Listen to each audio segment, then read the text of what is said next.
Random House Audio presents A Short History of Nearly Everything. This is the author, Bill Bryson.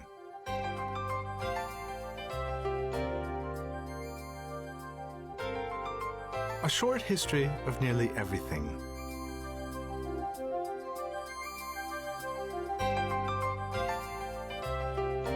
Welcome, and congratulations.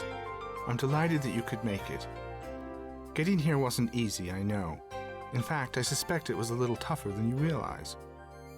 To begin with, for you to be here now, trillions of drifting atoms had somehow to assemble in an intricate and intriguingly obliging manner to create you.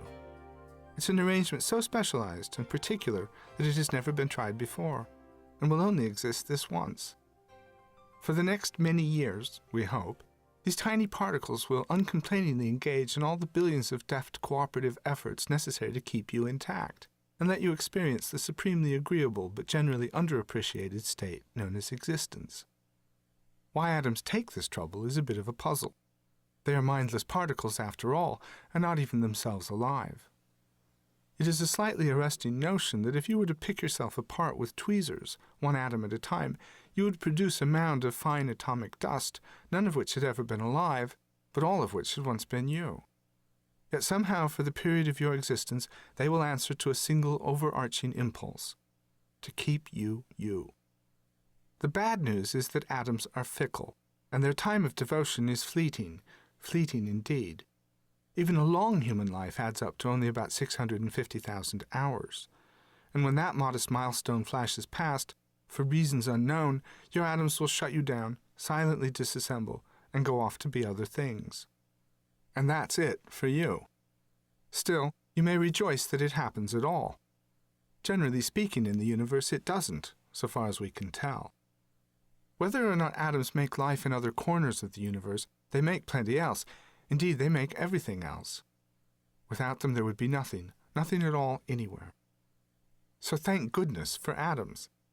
But the fact that you have atoms, and that they assemble in such a willing manner, is only part of what got you here. To be here now, alive in the 21st century, and smart enough to know it, you also had to be the beneficiary of an extraordinary string of biological good fortune. Survival on Earth is a surprisingly tricky business. Of the billions and billions of species of living things that have existed since the dawn of time, most, 99.99%, are no longer around. Life on Earth, you see, is not only brief but dismayingly tenuous. Not only have you been lucky enough to be attached since time immemorial to a favored evolutionary line, but you have also been extremely, make that miraculously, fortunate in your personal ancestry. Consider the fact that for 3.8 billion years, a period of time older than the Earth's mountains and rivers and oceans, every one of your forebears, on both sides, has been attractive enough to find a mate, healthy enough to reproduce, and sufficiently blessed by fate and circumstances to live long enough to do so. Not one of your pertinent ancestors was squashed, devoured, drowned, starved, stuck fast, untimely wounded, or otherwise deflected from its life's quest of delivering a tiny charge of genetic material to the right partner at the right moment in order to perpetuate the only possible sequence of hereditary combinations that could result, eventually, astoundingly, and all too briefly, in you. This is an audiobook about how it happened, in particular how we went from there being nothing at all to there being something, and then how a little of that something turned into us, and also what happened in between and since.